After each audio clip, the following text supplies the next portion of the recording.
Day, ladies and gentlemen, distinguished leaders.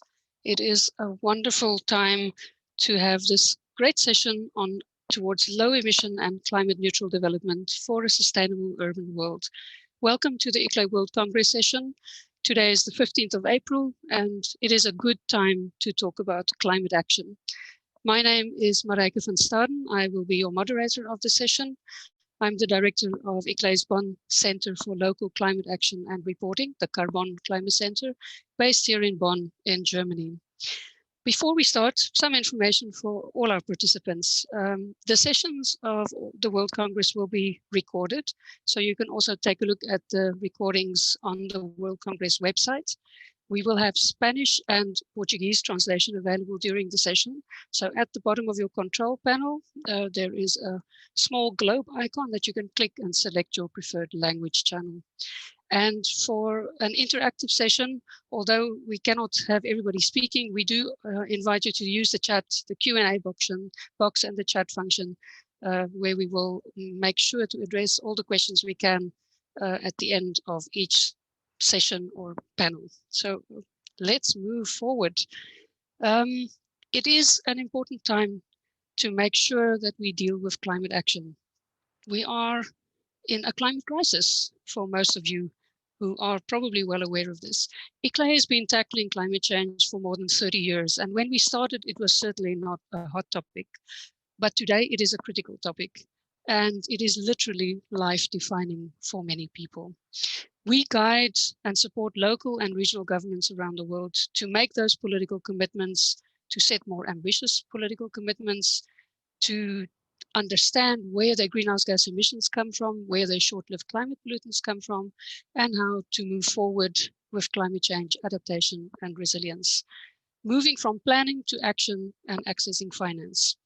Our members in ICLEI are probably the global leaders around the world today, and we are also ready to pick up the pace. With the climate emergency that we face today, the scientific experts have warned that we probably will already reach the 1.5 degrees Celsius warming by 2030. This is scary news, and it will impact on millions and millions of people around the world.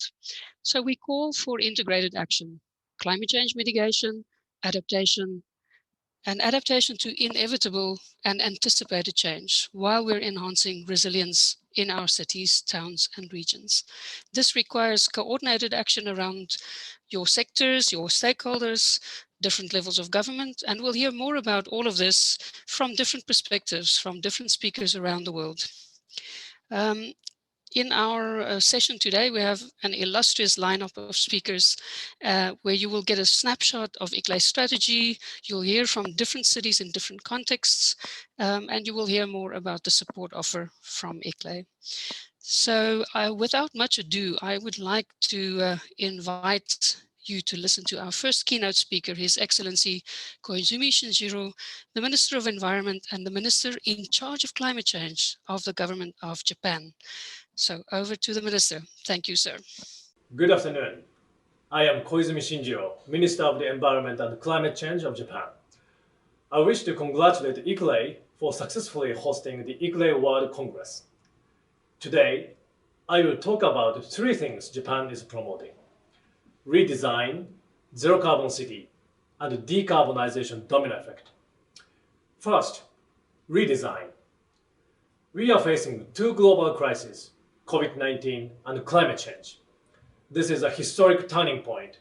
Going back to the time before the pandemic is not an option. Rather, redesigning our socioeconomic systems is what is needed. And we have to do this together to become sustainable and resilient.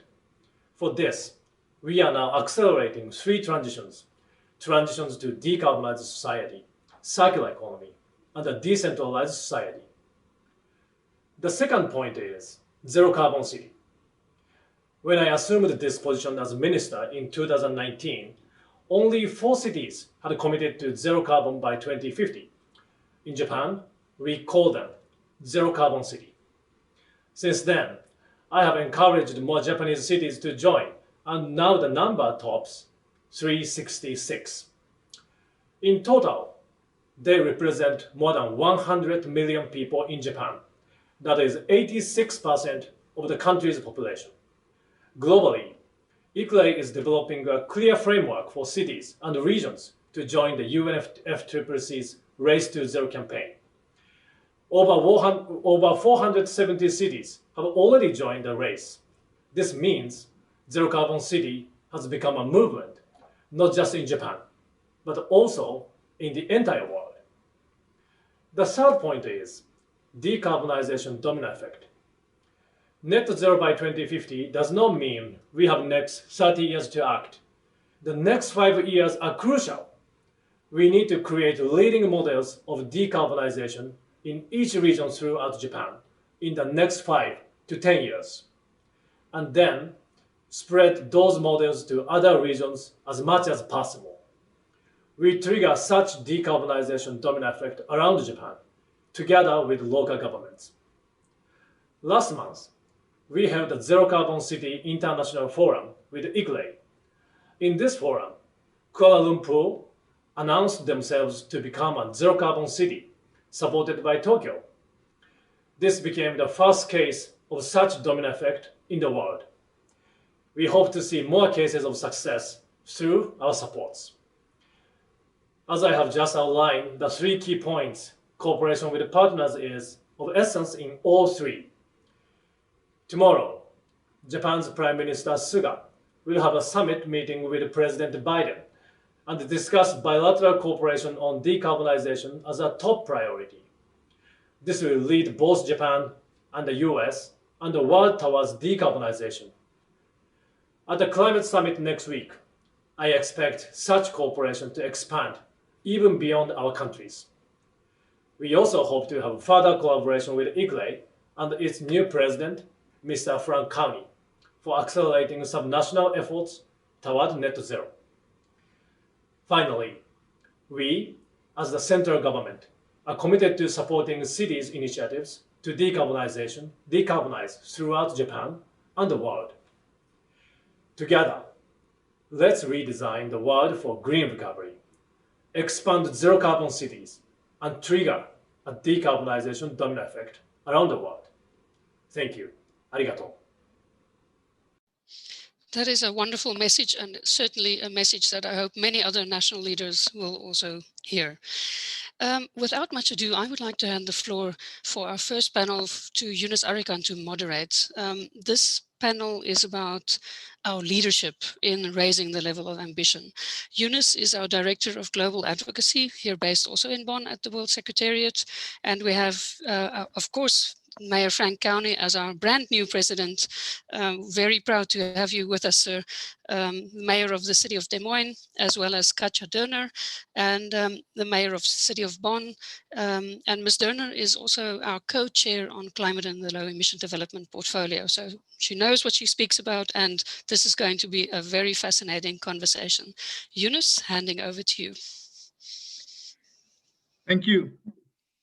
Thank you, Marike. This is really truly momentous pleasure and pride to have this session together with our leaders at the World Congress of ICLEI. This is the last session of ICLEI's World Congress. Over the past 3 days, actually, we have been having numerous sessions on 5 pathways, and it was for me particularly also meaningful because our mission is not to go from one conference to conference, but in fact, we use these conferences, use these moments to strengthen our leadership, to strengthen our members' capacities, and to give the hope to our citizens to take more active action. In that sense, I think I have particularly a pleasure because this is the first public session where our leaders, both Mayor Dörner and Mayor Carney, are speaking in their capacities as the elected representatives of ICLEI's global leadership. Therefore, I'm truly honored. In the next couple of minutes, we would like to have a discussion on the multi-level action and Paris Agreement and raising national ambition and through local action, as we have seen and heard from our distinguished Excellency President Minister of Japan. He has been a champion of this process. So, and of course, living in Bonn is also a great pleasure for us as well. And Mr. Carney, we have been working for over these years. So I would like to start with our President, Mayor Carney, and then I will go back to Mayor Turner, but Mayor Cowney has been one of the longest-serving leaders of ICLEI, both in his city, in Des Moines, but also with ICLEI over these years. We have been with him in Copenhagen, Madrid, Paris. He has been sharing ups and downs of all these global processes. Definitely, he's one of those best persons to share this first discussion. In my first question, there are some questions about why leaders are attending these events, the UN fora. What is the reason for the mayors to be part of those processes? Mayor Cowney, how do you would like to touch this? I mean, what is the reason why mayors are engaged in global processes? The floor is yours, Mayor Cowney. Thank you, Yunus. Appreciate it. Before I start, I really want to commend our Japanese minister, Shinjiro, for his leadership relating to the multi-level action, because quite frankly, that's what we're talking about right here. And to your question, Yunus, first, the decisions that are adopted by the United Nations define the future trajectory of societies. And when local leaders engage at the consultation phases of these discussions, they're right in on designing the agreements in the most appropriate way that helps not only local government, but helps national level government. For example, the UNFCCC and Kyoto Protocol were designed, there was no consultation with those with local governments, and therefore no role was foreseen at that time for them. But in the years before the adoption of the Paris Agreement, local governments, delegations led by ICLEI attended every session.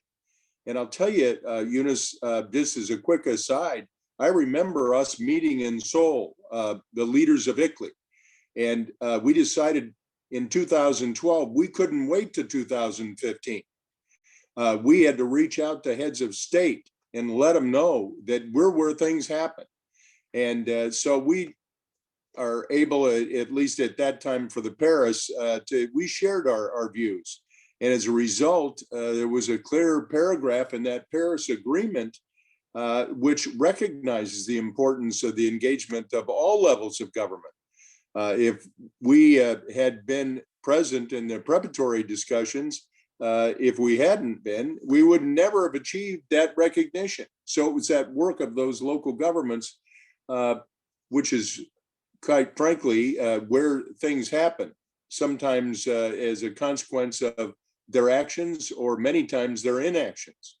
And secondly, all global issues are in fact local. Local and regional governments are the ones who transform the policies and the principal strategies adopted at the United Nations and national levels into our daily lives. If the United Nations officials or their ministers, diplomats, negotiators of those national governments are informed about the experiences of we at the local level, they can be more easily convinced to agree on the right decisions to improve their actions. And for example, 2 years after the Paris Agreement, through the intense lobbying of the UN Climate Conference in Bonn, we convinced national governments to agree that the review of their first national plans should take place at the local level at every city around the world. A process called the Telenoid Dialogue. These dialogues enabled us to change the mindset of national governments so that national climate plans should be prepared by taking into account inputs from local and regional governments. The experience that we see in Japan is the perfect example that the more national governments motivate and listen and support local governments, national plans can be much more ambitious. Thank you, Mayor Cowney. Thank you, Mayor Cowney, for this first introduction. In fact, in my capacity as the focal point of the local governments and municipal authorities constituency on behalf of ICLEI, it was true pride and pleasure to join you in this journey. And I'm confident that we will have more achievements. So now let me go back to, come back to Bonn, because we are now reaching out to this virtual session from our homes or our office in Bonn, but we are delighted and honored to have Mayor of Bonn to join us in her capacity, not just the Mayor of Bonn, but also ICLEI's co-chair on climate action. Of course, for any person having his his mayor to lead a global process in a city like Bonn is always a pride. So I think I'm echoing the voices and sentiments of all the world's secretaries, colleagues in Bonn. But personally, I have a different, a special pleasure because Ms. Sterner is also co-chairing with the mayor of Izmir, which is my hometown, the city where my roots are. And I'm particularly proud and happy to see both of the leaders of my cities to lead globally. So, Mayor Derner, maybe we go a bit deeper about how do you really define the carbon neutrality in your cities, and what is your vision to take your citizens to this journey? The floor is yours, Mayor. Thank you very much. I'm very glad to be with you this afternoon. Greetings from Bonn. I think mayors, they do not have to be convinced of the climate emergency. We are experiencing it firsthand, and so are our citizens. The need to act is real, and it's about securing the future of our cities and of our citizens. When I took office as mayor of Bonn in November 2020, I found excellent conditions matching my own ambitions towards climate neutrality and my vision of an eco-mobile inclusive city. Firstly, the City Council of Bonn had already acknowledged the climate emergency and had taken the decision to reach climate neutrality by 2035. Secondly, the civil society-driven initiatives led by Bonn im Wandel had lined up in support of that goal, with result that the City Council has already agreed to support and to fund the respective 2-year participatory Bonn for Future process. So participation is our biggest asset on the path, I think. And I hear from fellow mayors that the situation is the same for them. So the Bonn for Future process aims to engage all communities, groups, and ages in Bonn. We have a concept, a structure, we have staffing, funding, and a work plan. And we will work with random citizens and stakeholders in several climate fora. We will reach out to a broader public with outdoor events, and we will offer digital spaces and training. An advisory board will guide the process, while a local university will be assigned the task of evaluation. Our goal is to reach out to as many citizens and stakeholders as possible. So working hand in hand with the transformative initiatives and city structures, as well as with close contacts across all political factions on the decision-making level, will help us getting things done. I'm very convinced of that. On another note, we are mobilizing our international assets and potentials. In other words, we are starting with ourselves. This also means municipal companies, adding up to what I call the City of London Corporation, City of Bonn Corporation, City of Bonn Corporation, of course.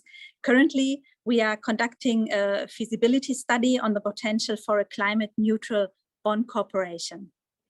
This is the work that is underway in Bonn, and I will be happy to continue sharing the next steps within the ICLEI network. In these challenging times of climate emergency, our cumulative experience and knowledge is ICLEI's greatest potential, I think. I am particularly looking forward to working on this climate portfolio with my colleague from Turkey, Malaysia, the US, and the Philippines, and to jointly supporting ICLEI members embarking on the race to zero. And of course, I'm looking forward to cooperate with the ICLEI Secretariat and Mayor Zoya from Izmir. You mentioned it already. So thank you very much. Thank you, Mayor Derner. We literally have watched how day by day, month by month, how citizen engagement have helped the decision makers at the City Council and the city staff to move forward. And that's what we have seen in numerous cities. And I think Bonn's experience for climate emergency and climate neutrality is really becoming a very popular let's say practice, and in the next couple of minutes we will also listen from Mayor of Recife, who had made a similar trajectory in his city. But what I would like to also address here in the second question is climate emergency is definitely demanding thinking of out of the box, and we have to really go beyond what we have practiced so far. And that introduces the concept of social values. ICLEI has been working on these 5 different pathways. Maybe you can also share with us how you are able to combine the rest of the sustainability pillars with climate action and climate neutrality, because we know Bonn is also very, very experienced and well known in this effort. So maybe we can also touch upon this in this next couple of minutes now. Well, I think mayors are mediators by nature. Wherever people live, conflicts of interests are pre-programmed. Just as an example, our goal to preserve our national environment and offer green spaces for the well-being of our citizens comes into conflict with the need to provide space for business development and affordable housing for growing population, which is a big issue in Bonn. They aim to reduce personal motorized transport and ban cars from entering the inner city, has to be balanced with the needs of our local business and shop owners. So none of the 17 sustainable development goals stand alone. This is reflected in ICLEI's 5 pathways and also in Bonn's sustainability strategy. So there is no blueprint for devising a sustainability strategy. Cities are different, we all know it, and so are their conditions and their capacities to implement sustainable solutions. What works for one city may not apply to another. So in our sustainability strategy in Bonn, we focus on 6 action areas: mobility, climate and energy, nature and environment, labor and business, social participation, and gender. Our strategy integrated existing action plans and set both guidelines and specific targets for each action area. The targets are all linked to the respective SDGs. So the strategy planning process brought diverse sectors of the city together, facilitating more holistic thinking and action. And one important outcome has been a new focus on evaluation. So we have traditionally evaluated our sustainability efforts, but following the initiative of New York City and many other local governments, we have now integrated these into the structure of a voluntary local review. So the review reflects the important role of cities in implementing the SDGs. According to the OECD, 65% of the SDGs cannot be implemented without the support of local and regional governments, and so provide greater transparency, which I think is also very important in the process.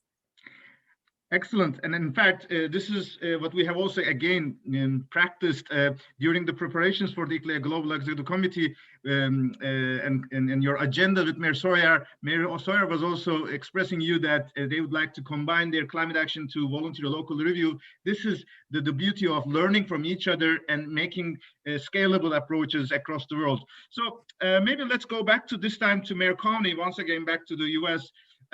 Mayor Coney, we had heard from Mayor Derner the commitment to climate neutrality. Obviously, forward-looking US cities have also been very active in the front runner of the climate action. In 1990s, at the beginning of ICLEI's journey, city of Irvine was the first city to fight the chlorofluorocarbons.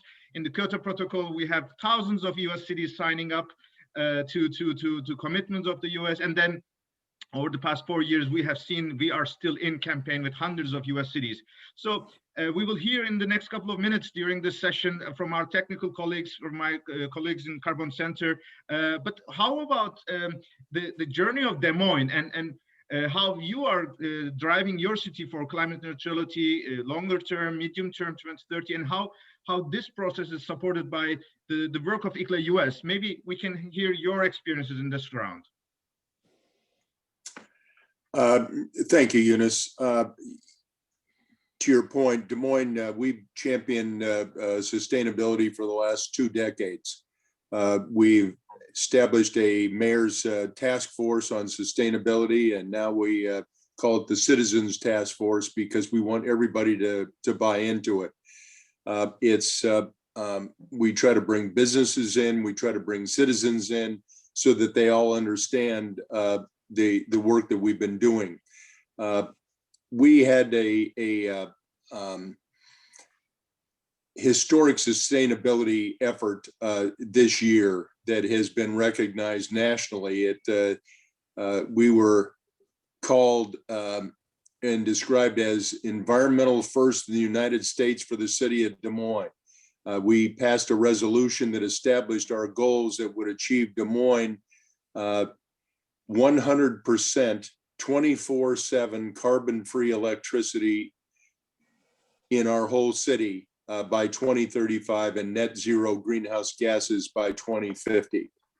And it's a little different than what some other people have done. What we're trying to do is get our distributed energy provider to get to net zero in their whole program. They have a lot of wind, they've got a lot of solar, and they were talking about effectively doing it. We want it guaranteed 24/7, 365. And they have agreed and come to it. So it signals that our city's commitment to clean energy future ensures that all of our residents are going to have access to affordable and reliable, sustainable energy. And we hope this resolution conveys to other cities that bold action is necessary as we try to strive, shall we say, to limit climate change and prevent further warning. Just as another point, we're in the middle of the United States. And we've seen, even in the middle of the states, not like coastal cities, it's different, but we've seen major disasters and events. We had a derecho that came through, which is a very wide, almost hurricane-like event. We had winds over 100 miles an hour here, and as it moved further to the east, they went over 140 miles an hour.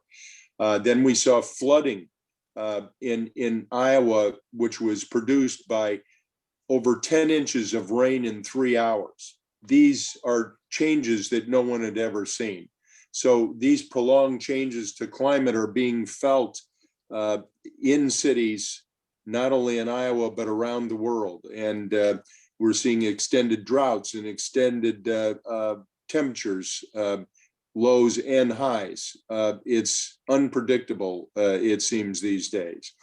So let me quickly talk about some of the work that we've been doing with ICLEI.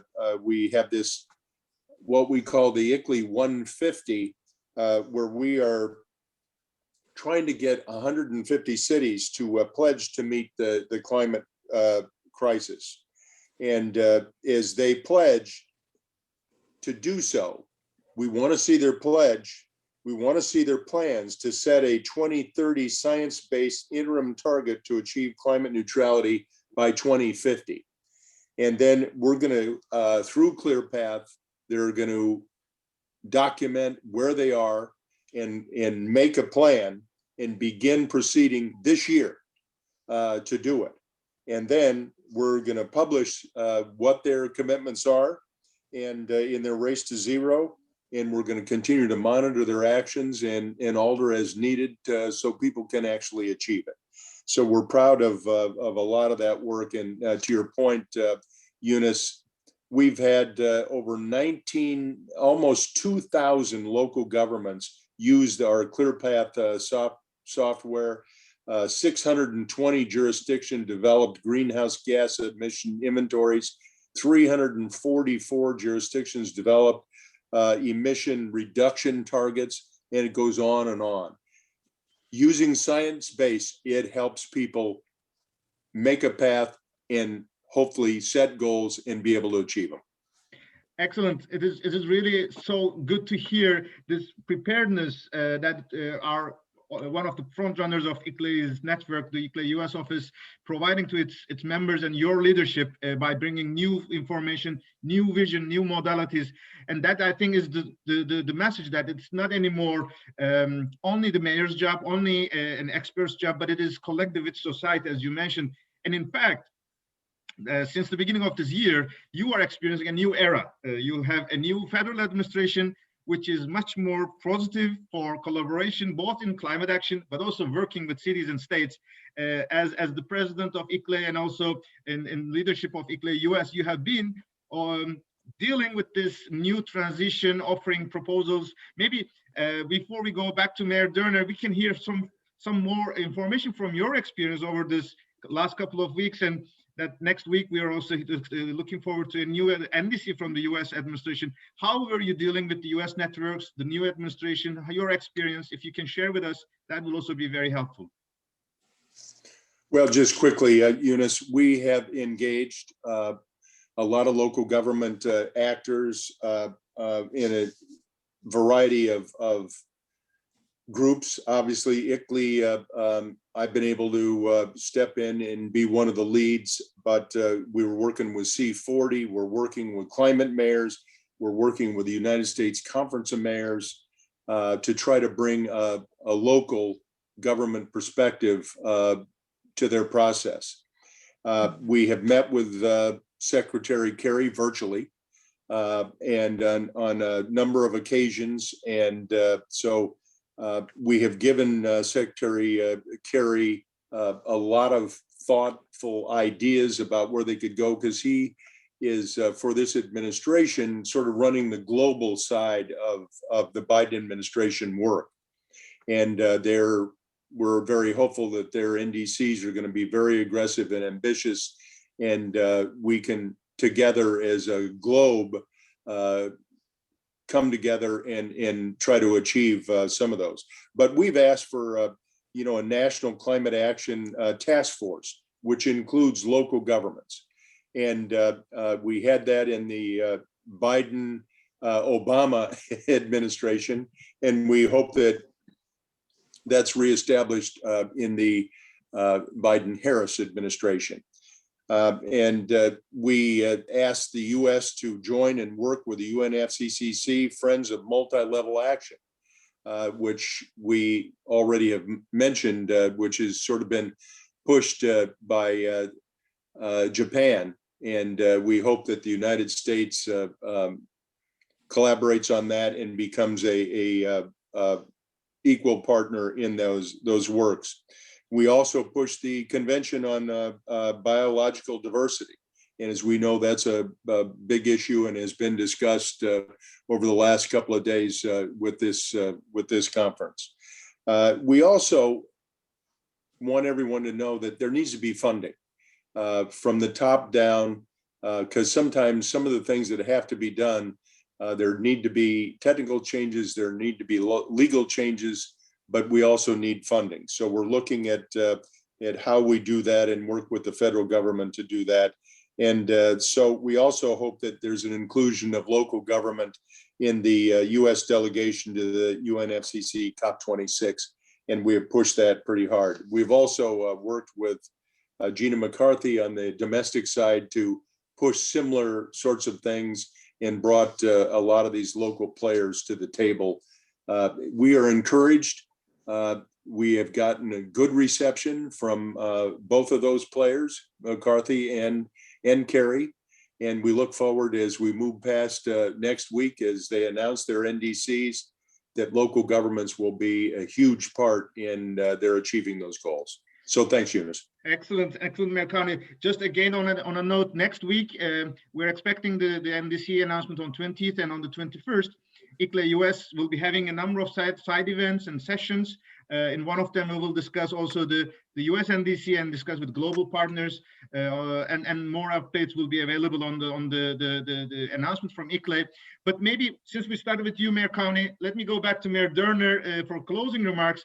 Mayor Dörner is also, of course, has a huge capacity and experience because she had served for a long time in the German federal parliament, representing Bonn, and Germany's UN city is Bonn, that has been hosting of many UN events. So, Mayor Dörner, you have heard also from the Minister of Japan that multi-level action is becoming more and more now the real new normal in the climate action.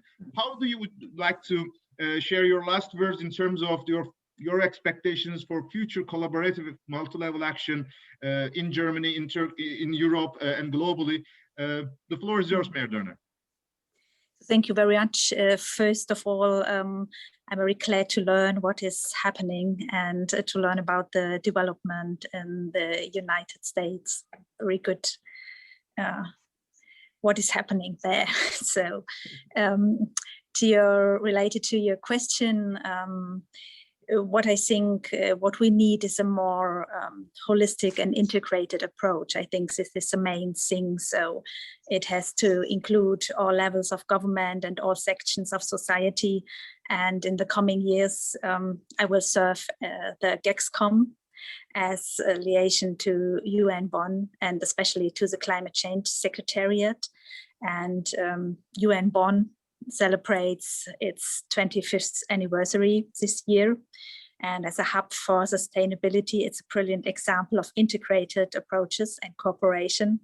And also, you already mentioned it with my personal background as a long-standing member of parliament in Germany, I would like to see national governments in their capacity as a party to UN conventions commit to leaving no one behind by drawing on the knowledge and contribution of cities. So, and I would like to see them include local targets in their national determined contributions.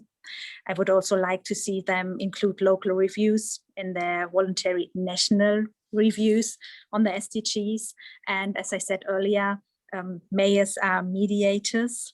can be excellent interfaces between people and their governments. And this role has vast potentials, and it is our responsibility to fill it as leaders. And I hope that the national governments will react to this. Excellent. And respond to this. Thank you, Mayor Dörner. Just as concluding remarks for this round of session, actually, ICLEI's World Congress happening every 3 years, but since the beginning of last year, we are also practicing the Daring Cities, hosted by City of Bonn, State of North Rhine-Westphalia, so that we will monitor, we will not leave these discussions alone, and we will keep updated, and City of Bonn will once again, with ICLEI's network all around the world and support from the German Ministers of Cooperation as well as Minister of Environment. So we will be able to communicate what outcomes have reached and how we can go further. Before I would like to give the floor to my colleague Mareike to lead the rest of the very interesting sessions, let's recall that these two leaders that you have seen here, Mayor County and Mayor Corner, were never alone. In the next couple of seconds, you would see the journey of local governments and the municipal authorities constituency on how to deliver Paris Agreement. With this, I'd like to thank you very much for your leadership, and I'm proud and happy to serve this new leadership. And of course, with my colleagues in World Secretariat and the rest of ICLEI offices, we are ready to serve, even more motivated with this ambitious leadership. So Mareike, the video and the floor is yours.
Thank you very much, Yunus. Some moments to be proud of. certainly, but there's much more to be done. So I am also extremely pleased and delighted to introduce our next panelists. So we have two mayors who've been working in completely different countries. We have Mayor João Campos from a municipality of Recife in Brazil, a city with a sterling record. And although we have a new mayor, the new mayor and his leadership will be also part of our discussion today, but also what Recife has been doing. And secondly, we would have Simon Chrysander from our host city, Malmö. He's councillor, and he will be sharing some insights into, well, probably just a few insights into the multiverse of what Malmö has been doing, because indeed the city has been on an exciting pathway towards sustainable development for a very long time as well. So if I may invite both our colleagues up on the stage, the virtual stage, then we would have our panel discussion. And I would like maybe if both of you could stay on, and I'd like to have an interactive conversation with you as well. So also, please note, people, there is a translation button. So Mayor Campos will be speaking in Portuguese. So click on English so that you can make sure you can hear him. If your language is English, there's also Spanish available. So gentlemen, it's a real pleasure to have you with us today. And I would like to hear from both of you, and maybe starting with Mayor Campos, what is working in Recife at the moment? Why do we see Recife as a leader? What are sort of the highlights that you've wished to stress and present to the colleagues who are with us today? Good morning. I would like to greet all of you, ladies and gentlemen. Hello, Simon, participating here with us in this panel.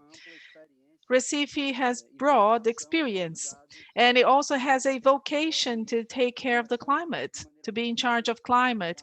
We began working more intensively under the administration of Geraldo Júlio, the former mayor of the city, and now we are just intensifying the partnerships that he established. And there are some quite important actions for us to attain a very good result whenever we talk about, actions against the climate change.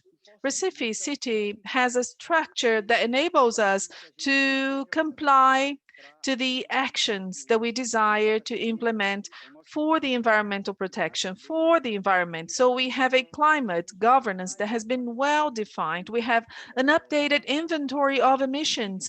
We do the risk assessment and climate vulnerability assessment.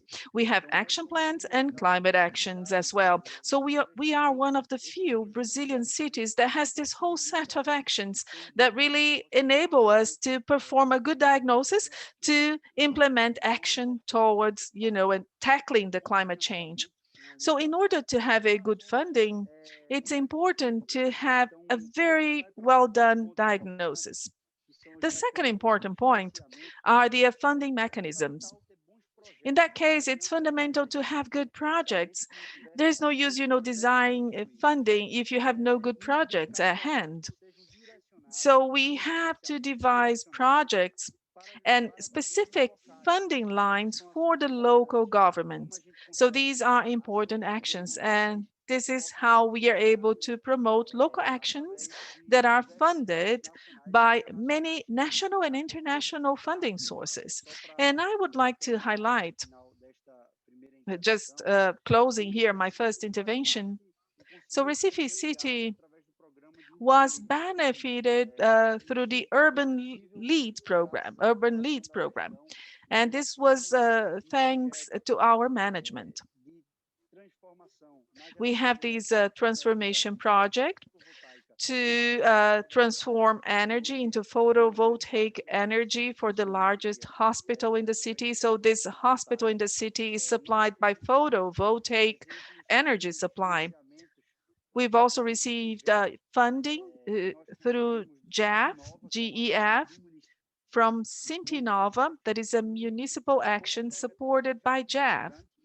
So a filtering garden was designed very close by to the largest river in the city to be able to drain the water and decontaminate the waste And also the riverbank revitalization program. We call it Park Capibaribe. We are going to have solar energy being used, and 2 stations are going to be built.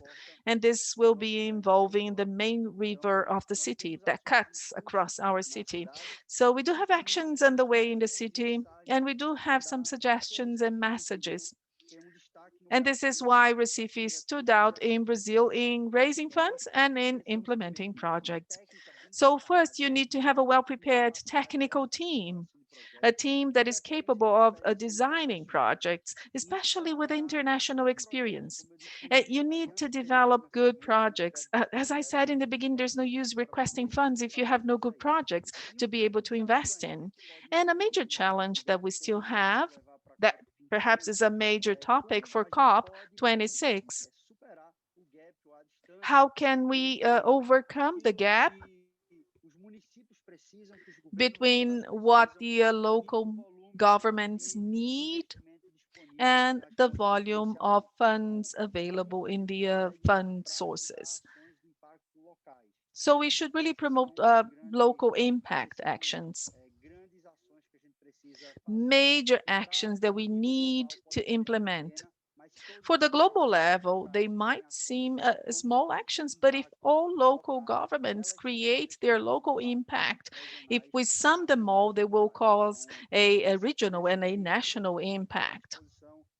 So we do have experience on that, and we are here available to you to share our experience with ICLEI and the local governments, so that together we can find the path that will protect the climate. Thank you very much.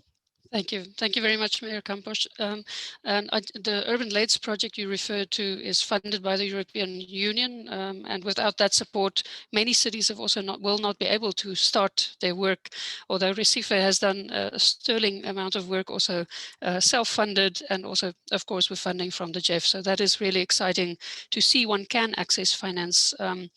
Grant funding, but also, of course, investments are important. Let's move to the city of Malmö in Sweden in a completely different context, although you are also close to the sea, on the sea, with an interesting different background. So Simon Chrysander, as councillor, maybe would you like to share just highlights? What is really exceptional in Malmö? What do you think others could maybe really take a look at when they come and visit you next year? The floor is yours.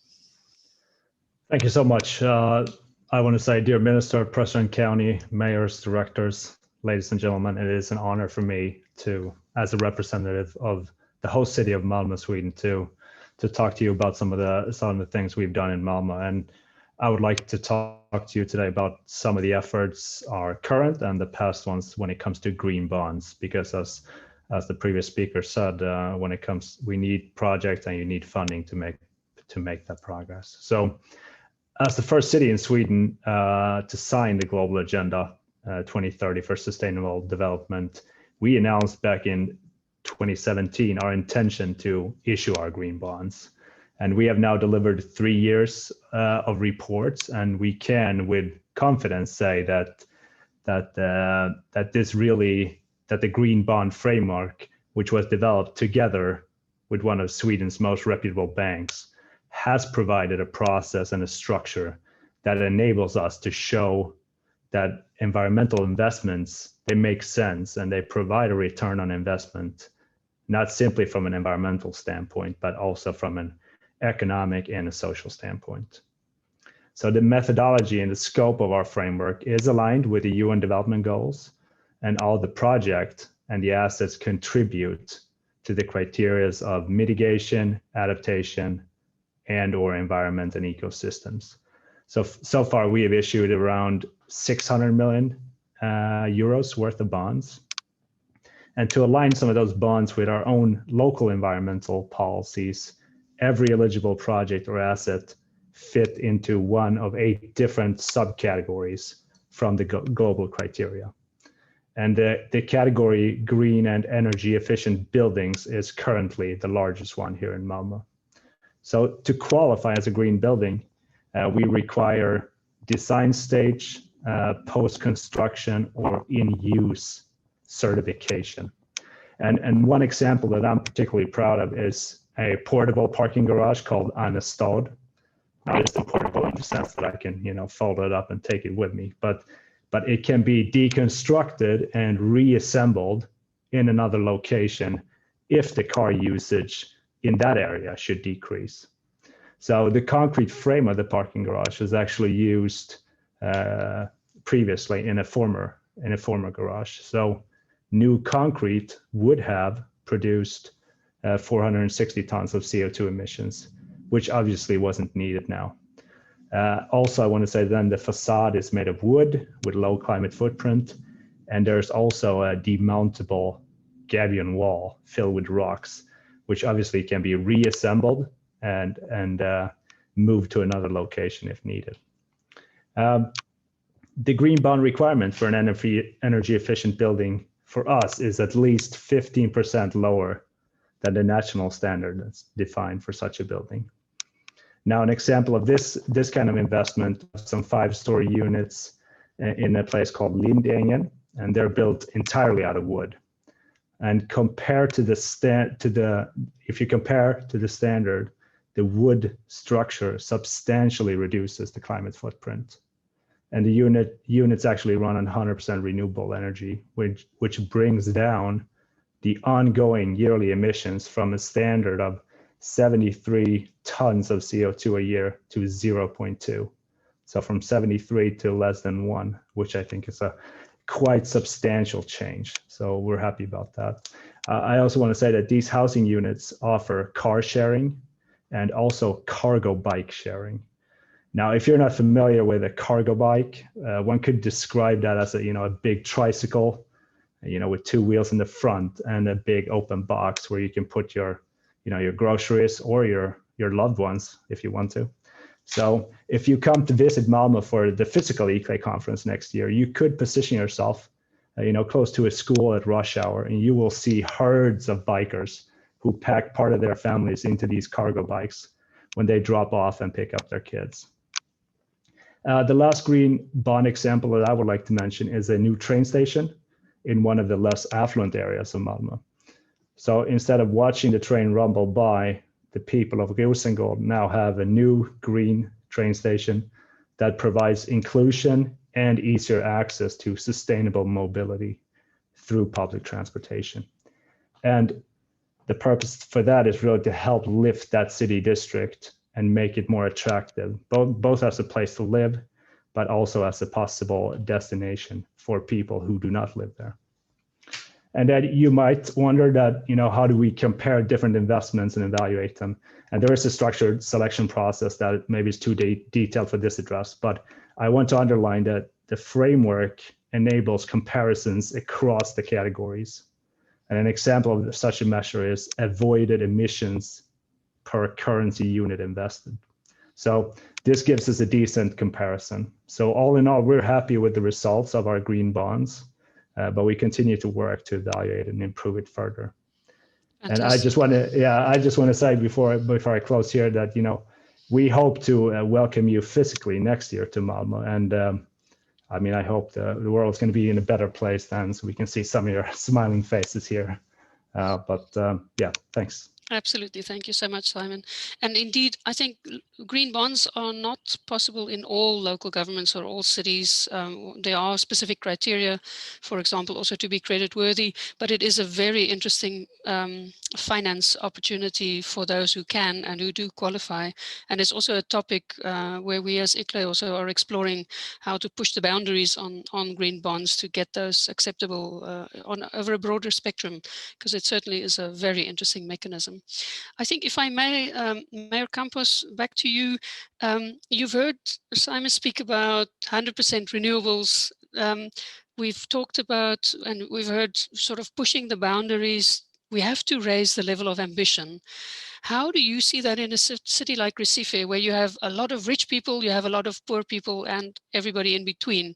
How do you get everybody to move together? This is a very, very difficult piece, but the just transition is also an important piece. Do you have some specific ideas as a new mayor, as a young and energetic mayor, to bring basic services and clean energy to a bigger portion of your population?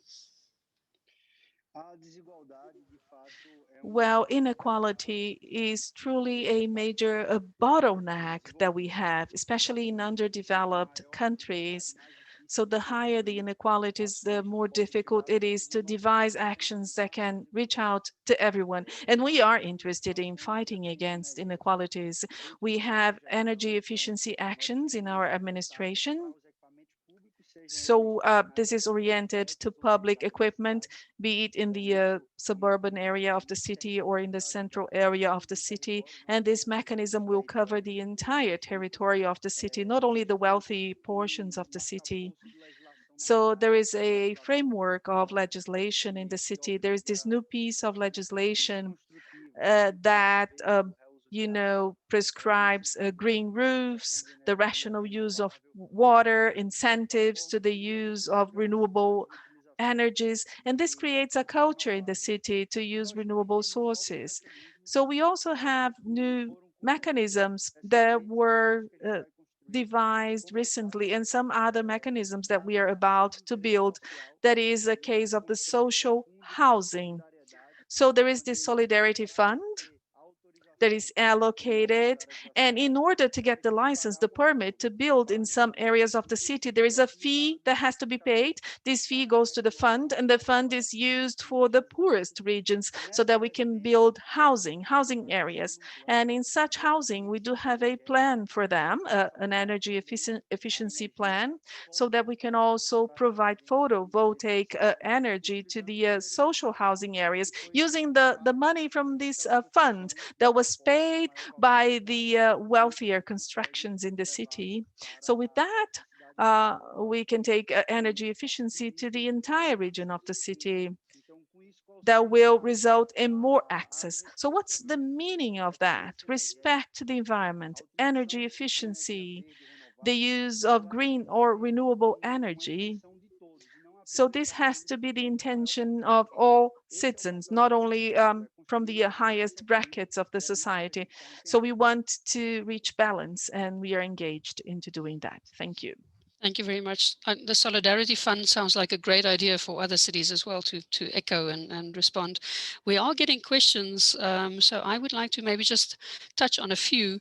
Maybe Simon, this one you could maybe address. There is a question: what innovative methodologies could be used to achieve the 1.5 degree or limit the global warming to 1.5 degree? It was mentioned carbon storage, but I was rather thinking your renewables approach might be a more interesting one for a city level government, but over to you to share what your views are on that. Yeah, thank you. Yeah, we do. We have certainly considered carbon capture, but there's no concrete decision to go forward with that. And obviously, it'd be better if we wouldn't have to do that. I think there's certain things you could do innovative. We're trying to create a solar panel company together, hopefully with local businesses to go out and cover some of the industrial properties with solar panels.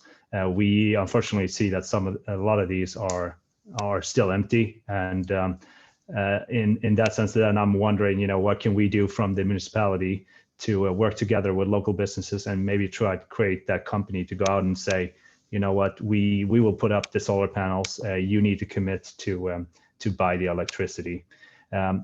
Of course, that would require the municipality, the politicians, and its citizens to think more long-term, because if we see the solar panels paying off in 8 to 12 years, and the solar panel, they last for about 30, 40, I mean, in my opinion, that's a good decision. But if you have a time horizon of 3 to 4 years, then that's going to be problematic. I can also mention that we are working with one of the local energy providers here to look into deep geothermal energy, or I should say that they're doing it, but we're trying to support it as much as we can, and where they're going 6 or 7 kilometers down in the ground.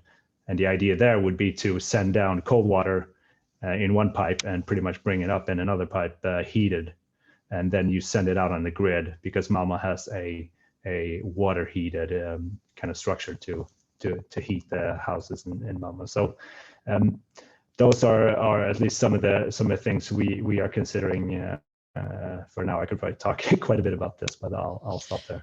Okay, thank you. Well, indeed, I think when you look at the roles and mandates of local governments, one of the things ICLEI is exploring and supporting is also setting a target of 100% renewables, exploring all your local renewable energy potential, and you'll hear a bit more about that later on.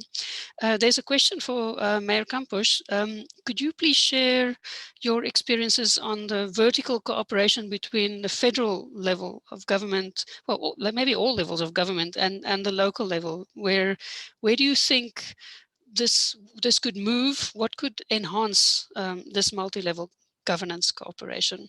Mayor, the floor is yours.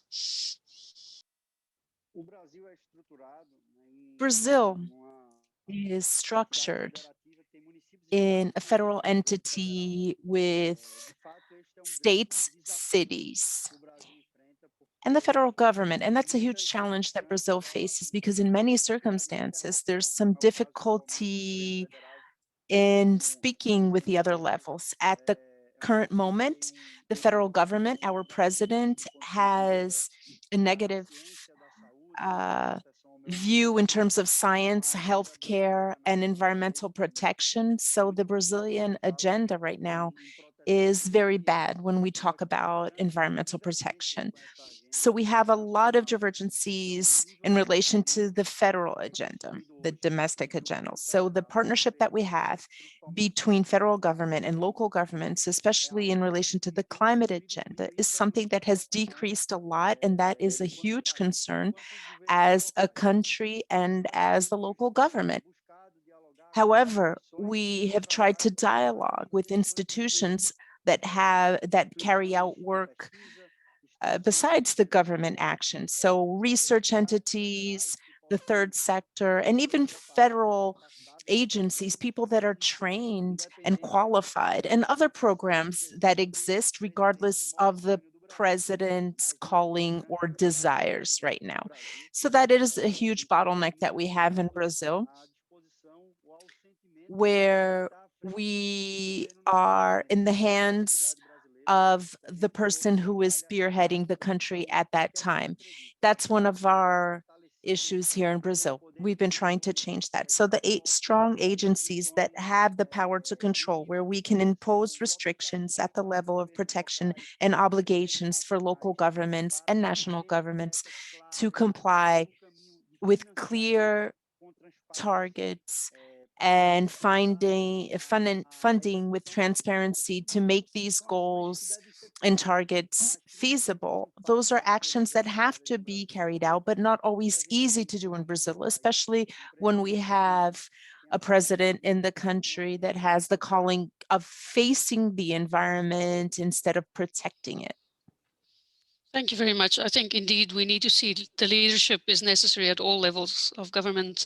And if you look at the national or federal level, that is the level that can create and ideally should create the enabling framework that not only allows local action, but that actively supports local action.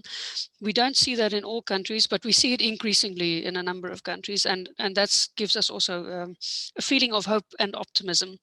There are some questions on green bonds, Simon. I think maybe some people don't fully understand how is a green bond funded? If you could maybe just in a very brief sentence, where is the money coming from for a green bond? Thank you. I think our finance department is going out to external investors and loaning up the money based on what we do with it, and therefore creating a lower interest rate.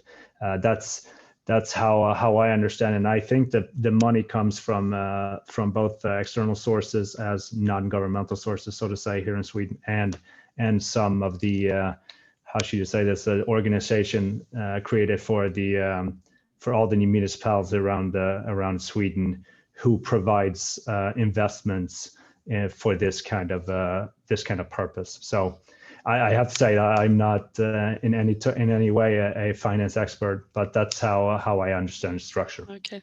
Yeah. In some green bonds also people can buy shares, and normal citizens can buy shares as well, which is also quite an interesting local self-investment in your own community, which is quite interesting. There are several more questions for both of you gentlemen, so maybe if you could take some time to look at them later in the sessions, and maybe our ICLEI colleagues could support you to answer those as well.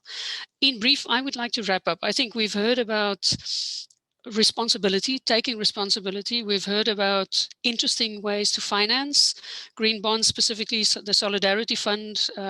These are definitely areas that other local and regional governments can explore. It is important to understand the leadership of the council, the mayor, to move together. And I think what Mayor Campos also mentioned and alluded to was the need to show that your city is investment ready. Your projects need to be well defined. And I think that is really the next step for most of our ICLEI members and the ICLEI network, is to define their priority projects really well. And there we also offer some services through the Transformative Actions project pipeline, which Esther will talk about a little bit later.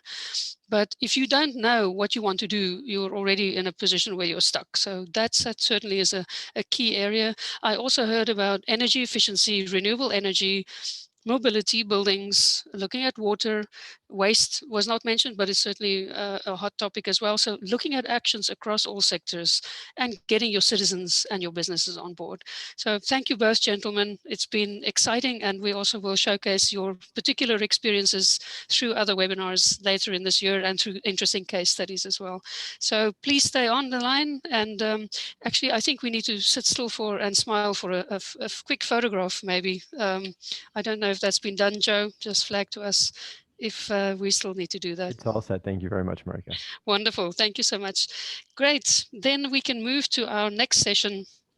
And indeed, there is a lot that the ICLEI network can offer in terms of support. We are engaged in numerous interesting international initiatives. We're working across an amazing group of partners and with an amazing group of partners. And my three colleagues will give you that snapshot of our global support offer. So I'm very pleased to introduce to you Rohit Sen, the head of Climate and Energy Action, Cesar Carreño, the head of Climate Data, and Esther Mogiroshi, the head of Innovative Finance. And they will be sharing a presentation with you, and after which we can also take your questions through the chat. So without much ado, let me hand over to Rohit. Thank you very much, Marika, and good day to all the panelists and attendees. So ICLEI's climate action and low emission development is basically focusing not only on low emission development, but also on catching up on and on the other 5 pathways that we have, which includes nature-based development, equitable and people-centered development, resilient development, and also circular development. Looking at ICLEI's global climate impact program, the Green Climate Cities program, has been tailor-made for subnational governments. It supports integrated climate action, adaptation, resilience, and mitigation to achieve climate neutrality latest by 2050. We offer comprehensive support through a process methodology with guidance and tools to analyze, act, and accelerate, guiding subnational governments how to embed a climate change lens in their own governmental operations and all of a community-wide scale with plans and partnerships across all sectors and all actors. Through the CDP ICLEI unified reporting systems, we monitor and track progress made by subnational governments, based on which ICLEI experts are able to review reported data and give recommendations. Additionally, offer further services to subnational governments. This also helps to understand the value of contributions from subnational governments towards NDCs, SDGs, and so on. We welcome all subnational governments to participate in ICLEI's Green Climate Cities program, which can be done in simple 4 steps: commit, plan, act, and report. These are the same 4 steps which subnational governments and cities are using to pledge towards Race to Zero. The Race to Zero is also using the same reporting platform. Next slide, please. And with that, I hand over to my colleague, Cesar. Thank you, Rohit, and good day to all panelists and attendees. I'm very happy to see such a crowded attendance today. We are very happy to share the tools that we can, of course, offer to the network of cities, and why not other cities which are around the globe. I would like to present one of my favorites, the climate neutrality framework, which is embedded under the Green Climate Cities. The climate neutrality framework, of course, responds to the need of the current climate crisis, the climate situation, climate change, however you want to define it. ICLEI, of course, recommends a holistic and integrated approach to tackle climate change, which of course supports sustainable development. The climate neutrality framework works along with the Green Climate Cities methodology and supports the city by accelerating climate actions. Why? To identify co-benefits across all of the sectors, for example, improve air quality, protecting biodiversity, but how? Through the 5 ICLEI pathways, which include low emission development, nature-based development, circular development, resilient development, equitable, people-centered development. For us, it's important not only to work on mitigation, but also an integrated and holistic approach, which identifies synergies with other relevant pillars such as adaptation, resilience, finance, and transparency. So please feel free to join us in this particular program and adopt the climate neutrality framework to assess the needs and possibilities for your city to reach targets, why not aligned to the 1.5 degrees future as the Paris Agreement encourages and suggests. How does the climate neutrality framework works? Well, the entry point is the resilient development, which includes climate change adaptation, climate change resilient, and climate change mitigation. And through this, you can, of course, count with the support of the ICLEI guidance, including the Green Climate Cities program, through the 3 different phases: analyze, act, accelerate, which will provide a framework in which you can evaluate if your climate action is having the impact that you expected it to have. And why not? Maybe change or tweak or enhance for further iterations, and to see how can you enhance the fight against climate change. What are the 3 main pillars of climate neutrality? First, you will have to drastically reduce your greenhouse gases that you produce within the city. Second, you will have to divest, repurpose, and reinvest as many financial resources as possible. And number 3, you will need to offset and compensate the greenhouse gases. So this is the climate neutrality framework, a holistic approach to serve cities around the world, supported by ICLEI technical guidance. All of these actions that I have been mentioning, of course, will have impacts in several pillars, scope, and themes such as energy, buildings, mobility, waste, water, etc. And the most important part will be that we will, of course, support you in identifying synergies and co-benefits across all of these different sectors. So mitigation will not only be benefit, but it will also benefit other pillars on the area of the climate change. This being said, we recognize that different cities in the different parts of the world have different challenges, but this is a unified and holistic approach that offers so many advantages for city staff, and of course for the citizens as well, to try to identify how the city is fighting against climate change to enhance the livelihood of the citizens. Including in this whole fight, I would like to present Cities Race to Zero. The Cities Race to Zero, it's an initiative that, of course, encourages cities to reach the 1.5 degree aligned targets according to the recommendation from the Paris Agreement, but it's a global campaign to rally leadership support from business, citizens, regions, investors, etc., and mobilize a coalition of leading net zero initiatives. At this point, Cities Race to Zero englobes 471 cities, and these are entering the Race to Zero initiative through this to this group, this coalition of organizations in which ICLEI is one of its members, along with other city networks and related initiatives or NGOs. It's very important for us mention that the climate neutrality framework is one recognized methodology by the Race to Zero, so you can feel very confident in using or asking support from ICLEI and the ICLEI network cities to assess the compatibility with a Race to Zero criteria, which of course involves the 4 main criteria to be part of the initiative. One of them is to pledge the commitment to align the 1.5 degree target and adjust maybe the target that you already have. Of course, you will need to reach this commitment through several actions, but with the support of the climate neutrality framework, ICLEI is willing to provide access to all of the cities around the world and proving their leadership, and how can they transfer knowledge, and how can they prove their political willingness to achieve this target. Additionally, the Global Covenant of Mayors for Climate and Energy is a global coalition that, of course, has grouped around 10,000 cities, a little bit more than 10,000 cities, from 6 different continents and 140 countries. In total, they represent 900 million people.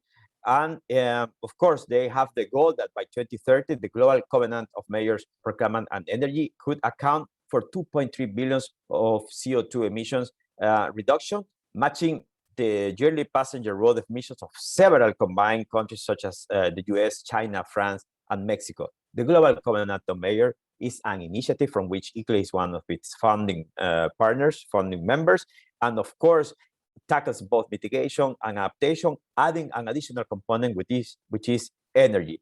Throughout, we can see here the city journey, in which cities first make a commitment.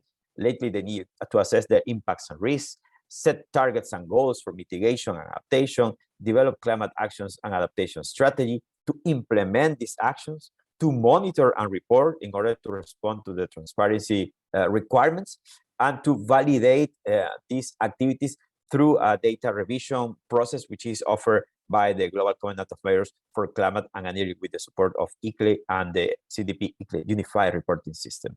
Ultimately, they will need to update the climate actions and adaptation strategy within a periodical period. And of course, they will need to inform which changes have the city or the strategy suffered, so we can, of course, demonstrate to the world what is the urban fight against climate change and which levels have we reached throughout this whole period towards 2050. Next slide, please. With this, I would like to give the floor to my colleague, Esther Moyoroshi, Head of Sustainable Finance. Thank you, Cesar, and thanks for introducing me. So, yeah, in the next 3 minutes, I would like to give you a really brief overview on our activities helping local and regional governments to access finance to their climate projects. As Marijke already mentioned, our flagship initiative is the Transformative Actions Program, also called TAP. The TAP is managed by the ICLEI World Secretariat, but we work in close collaboration with all our regional offices. And also we have 14 partners, which I show you later, just really as a snapshot in another slide. So what is TAP? TAP is a project pipeline through which we mobilize projects annually. And then we screen those projects. And after that, based on the screening results and the needs identified, we help those projects with their further project preparation, and also to help them to connect with potential financial and technical partners. So as of today, we have 70 projects in the pipeline, and they have approximately a 2.6 billion euro investment potential. We just closed in January the 2020 applications, where we received 40 new applications. We are at the moment busy with the screening, and these represent 315 million euro. Since 2015, when the TAP was launched, we helped at least 25 projects to access finance or get implemented. And we are already preparing for the next call in 2020, which we plan to launch in October. So as I promised, the next slide is just to give you a really quick overview on these 14 partners. We work very closely together in the TAP. As you see, it's a diversity of financial, technical organizations. And with each of them, we have a bilateral agreement. Each of them, they have a specific role in the TAP. As capacity building is really the heart of our activities while supporting local governments with their project preparation, we are also very active in providing tools and knowledge products addressing their needs. So I will not go now into details. These tools you can find on the TAP website, which I believe was already put in the chat box. So there you can explore what we exactly developed to support the subnational governments. And finally, but very importantly, we are also very active and connecting with other global finance initiatives. As Cesar already mentioned, the GCOM, we are very active in their finance technical working group, but not only there, we have a very close collaboration with the Cities Finance, Climate Finance Leadership Alliance, the so-called CCFLA, which is an alliance of multi-stakeholder group, also aiming to close the climate finance gap and helping local governments to access finance. And we are also partner in the newly launched City Climate Finance Gap Fund, which is managed by the European Investment Bank and the World Bank, and it supports early stage project preparation. I believe with that, I hand it over to you, Rohit. Thanks for your attention. Thank you very much, Esther. So for 100% renewables, with our expertise in this, we are able to support subnational governments with committing and planning their own 100% renewable energy roadmaps for their governmental operations as well as for community-wide scale. ICLEI experts offer to further assist and support with policy recommendations, multi-level governance, peer exchange with other leading cities, knowledge products, and capacity building. With this, we also have the 100% renewable cities and regions network. This network is a part of the global 100% renewable energy platform, which is managed by ICLEI World Secretariat. It is a network of subnational governments committed or considering of 100% RE targets. The network supports renewable energy transition in cities, towns, and regions around the world. Under this network, ICLEI experts offer support on technical guidance, capacity building, networking, and peer learning opportunities. We welcome all subnational governments committed to or considering of 100% renewable energy targets to become a part of this network. ICLEI Solutions Gateway is an online knowledge sharing platform for subnational governments addressing low emission development and climate resilient development. Here we have solutions for specific low emission and climate resilient development applications, as well as solution packages where certain solutions are packaged together to give under a certain theme. For example, say renewable energy package. Plus, we have case studies which look at inspiring examples from various cities, towns, and regions around the world. Here we have one snapshot of all the resources in one glance. I'm sure this presentation is being shared with all of you in the chat box, where later on you can have a look and check out the websites. With this, I would like to end here and say, join us, let's redesign, recreate our new future together. Thank you very much, and over to you, Marika. Thank you very much, Rohit. Thanks, Cesar, Esther, Rohit, for a snapshot presentation. There is a wealth of information behind what we have shared so far. Please do reach out if you have more questions. I see there was one question also about essentially scope 3 emissions. How do we reduce imports, energy imports? How do we reduce imported food and clothing? These pieces need to be discussed in every single city, town, and region, also exploring how to make sure that we value the available scarce resources we have and how to optimize use of local assistance, support, tools, expertise, as well as your resources. I would like to maybe share with you very briefly now a snapshot of where we are and what we need to do. It is the time to act. And this is a call to all of you to engage. If you've not yet started on climate action, it's not too late, but now is the time to get engaged. You can look to the leadership of ICLEI. We have had an amazing range of leaders, previous mayors, but also now our current leadership, who are setting the tone and who will be committing to climate neutrality at the very latest by 2050. But we urge all of you to explore setting that target, making that commitment to tackle climate change, mitigation, adaptation, as well as resilience. ICLEI offers to you through our Green Climate Cities program, through our climate neutrality framework, as well as through our 100% renewable work, is there at your disposal be part of the ICLEI network and make sure that you use those. As our Japanese minister said this at the start, let's activate that decarbonization domino effect and let's leave no one behind. I would like to make some closing remarks. First of all, thank you to a wonderful set of speakers. You have been giving brief insights into the work you're doing, and we wish you the best of success with your work because it's critical and it is really important that you do it. As Mayor Derner said, every city, every town is unique.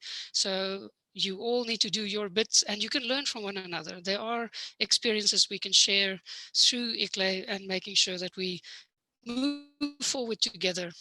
So bring your neighboring communities on board, work together step by step. I specifically wish to acknowledge the leadership of Mayor Frank County as our new president and 3 inspiring leading ladies. Our first Vice President, Katrin Jame from the Mayor of Malmö, as well as 2 Vice Presidents, Atishi Marlena, a member of the Legislative Assembly of the National Capital Territory of Delhi, as well as Mina Arve, the Mayor of Turku. Under your leadership, we will definitely flourish, and specifically the 2 co-chairs for ICLEI's climate and low emission portfolio, Mayor Turner, Mayor Sawyer. We look forward to your leadership and the 3 advisors who will be supporting you. It is going to be an inspiring trip in the next couple of years. Please also thank our translators. They have done an amazing job, and it's not an easy job to be a translator. If you've missed any of the previous sessions, please take a look at the ICLEI website and you can follow each of the recordings. And please note, we're not finishing with the World Congress. We will have World Congress sessions that will continue through a dedicated series of webinars each month as part of our focus on critical topics on sustainable urban development. So join us for those, and the World Congress in person, hopefully, will reconvene in Malmö next year. Last but not least, I wish you all a safe and healthy stay, and please do reach out. We have not been able to answer all the questions that were posed, unfortunately, but the time is running out. But we've taken note of those, and these will also be part of our guidance that we are providing to local and regional governments in the ICLEI network. I thank you all, and I wish you a good day, good morning, good afternoon, wherever you are. Goodbye.